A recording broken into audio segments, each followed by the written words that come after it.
Hello everybody, my name is Twitchy, and today we are playing more Mega Man 2. Last time we left off, we beat two of the Robot Masters. We beat Metal Man and Wood Man, and this time we're gonna probably go ahead and go into Bubble Man stage because, between this episode and the last episode, I decided to do a little bit of sleuthing around on the internet to find out who is weak to Metal Man's weapon. And it turns out one of the 3 or 4 Robot Masters that are weak to Metal Man's weapon is Bubble Man. So, I've actually played and beat Bubble Man's stage before. Sorry, I'm like really... Just like my name ensues, I'm a little twitchy, especially when it comes to my voice. I need to work on that a little bit. But, I'm a little accustomed to Bubble Man's stage. The background is like a LSD trip. Whoever designed this background was on something when they decided it was a good idea to make every single one tile of waterfall animation sprawl across the whole entire screen. You think that maybe they would say like, nah, we can just have bits here and there that make it look cool and all, but no, it's just the whole entire thing. Thankfully, partway through the stage, we end up going underwater, so we don't have to worry about that the whole entire stage. It definitely gives me a bit of a headache, but it's nothing that bad. I need to stop my bitching. But, this stage is actually pretty cool. I believe it's the first stage in the Mega Man franchise where we have the underwater physics, the classic underwater, and I died to a spike like an idiot because I just held the jump button, and I got a game over. But I believe it's the first stage that, introduces the classic water physics that is kind of a staple for the rest of the Mega Man franchise. And there's a stupid death as well, where you jump as high as the water level goes. In this case, the whole entire screen is the water level. So you can just jump from bottom to top of the screen super quickly.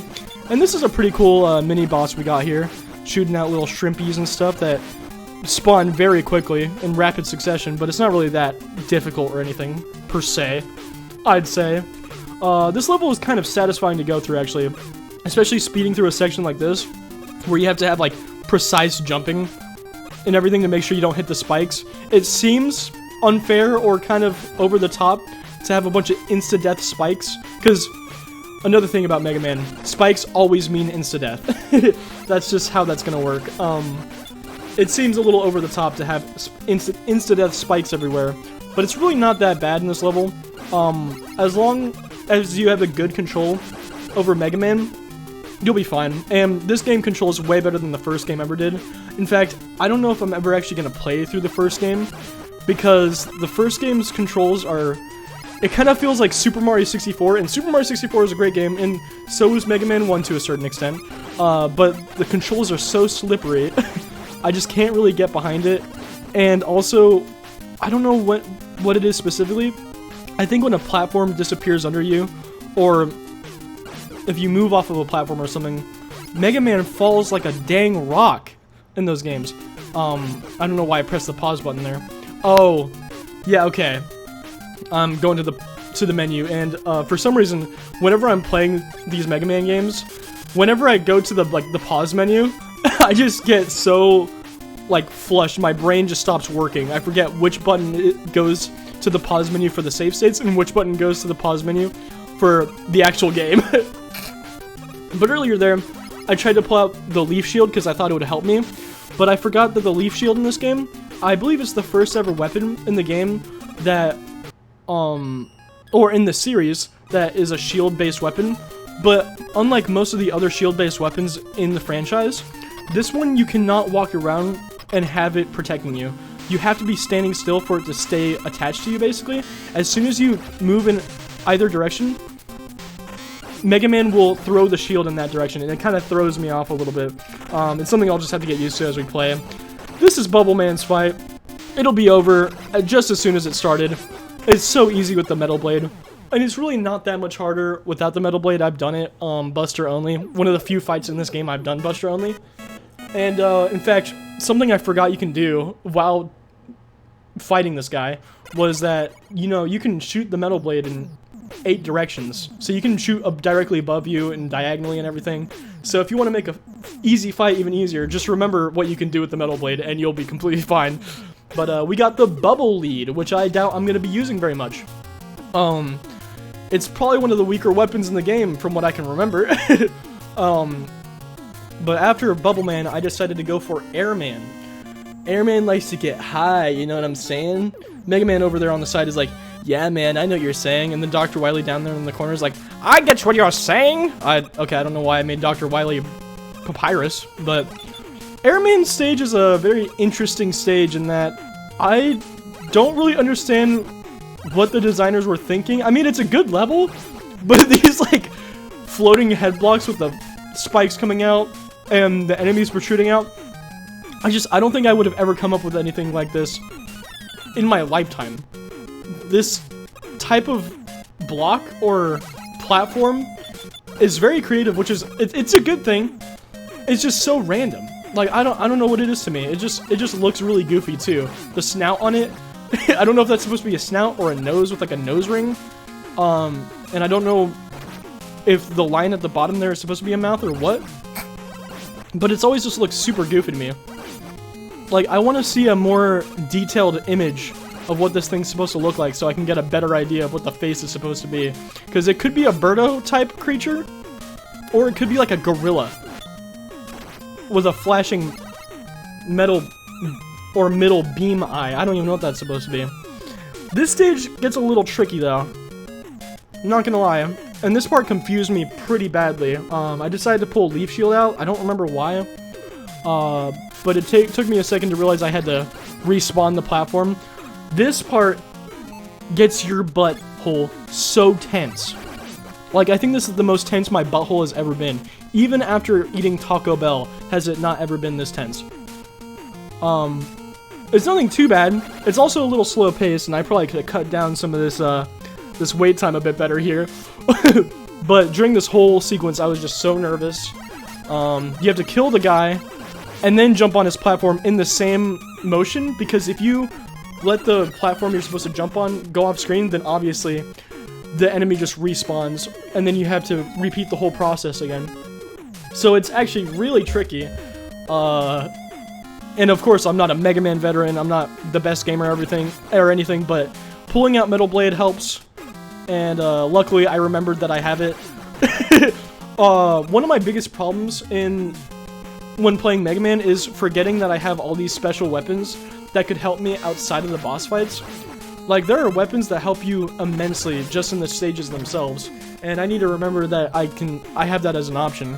Also, these egg guys are back, and they can go screw themselves. I hate them. One just spawned on screen, like off screen, and then hit me, and I didn't even know where I was. That's a bunch of bullshit. And there's blue bacon. There's just so many new things popping up on screen, I can't just stop talking about everything when it comes up. So I'm just gonna try to chill out with my vomit green skin tone.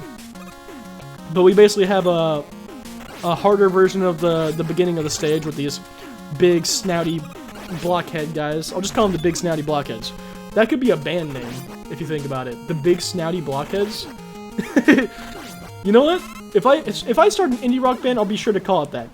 And I died again like an idiot. That's okay. It'll be okay. I ended up pulling the jump off pretty fine on my second attempt. There's actually a bug that comes up here. These fan guys, they're not that big of a deal. Just metal blade them until they die. There's a bug that comes up over here on the screen, and no one ever talks about it on this level. As you scroll to the left, that blue fan guy isn't even supposed to spawn there. Just for some reason, for a second as you're walking up to that platform, he spawns and then he despawns. Like, what is that? And then I get screwed over by an egg. It's whatever. It's just some of the jank of Mega Man 2. Mega Man 2 is still a great game, but like I said, there's just certain things that I'm not the biggest fan of. And we'll see even more of that when we get to some of the stages I'm probably gonna save for last. Some of the Robot Master stages that I'll probably save for last, because I dislike them so greatly, and I'm gonna cheese them in any way that I can, just so you know. Hopefully that goes well for me. But just like that, we swiftly get through Airman stage. Wasn't too bad or nothing. I go ahead and do my quick save because I'm not a true gamer who deals with game overs and everything. I will say, I didn't die too much on the Airman stage specifically, but this boss fight, I had such a hard time with. It was almost as bad as Metal Man last part. I went ahead and just went Buster only for this first attempt because I only had so much health. I want to do my, use my power-ups when I have full HP, and of course I die. That's okay. So I go ahead and save again, I think. Or wait, yeah, I equip the thing he's weak to. He's weak to the leaf shield, by the way.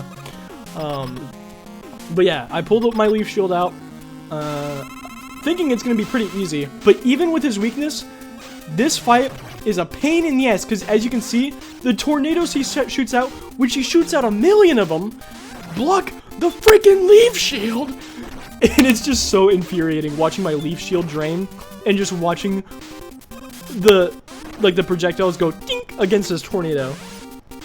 It's so, I mean, it makes sense. Leaves are not gonna be affected greatly in a tornado. In this attempt, I finally do a little bit of damage, but it's for naught because I get annihilated again.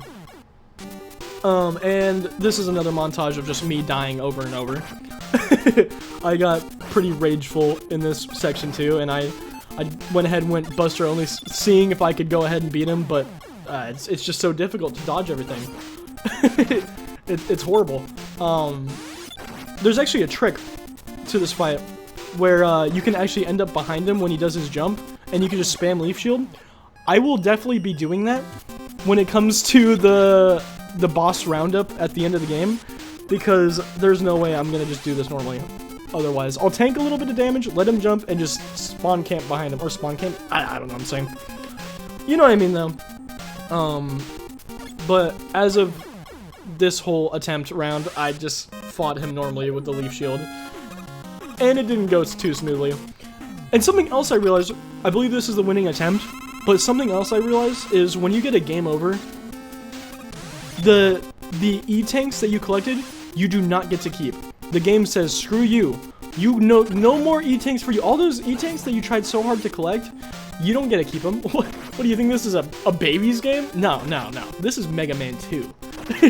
I go ahead and defeat him, but I'm going to have to keep that in mind from now on. I'm going to try not to get any more game overs, because I'm going to need some E-tanks for the end game.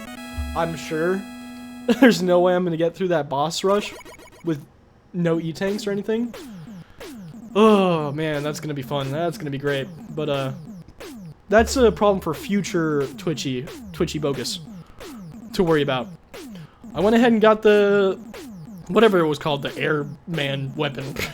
And we've got a message from Dr. Light. He has a very smug grin right now. He looks like he's going to do bad things to Mega Man.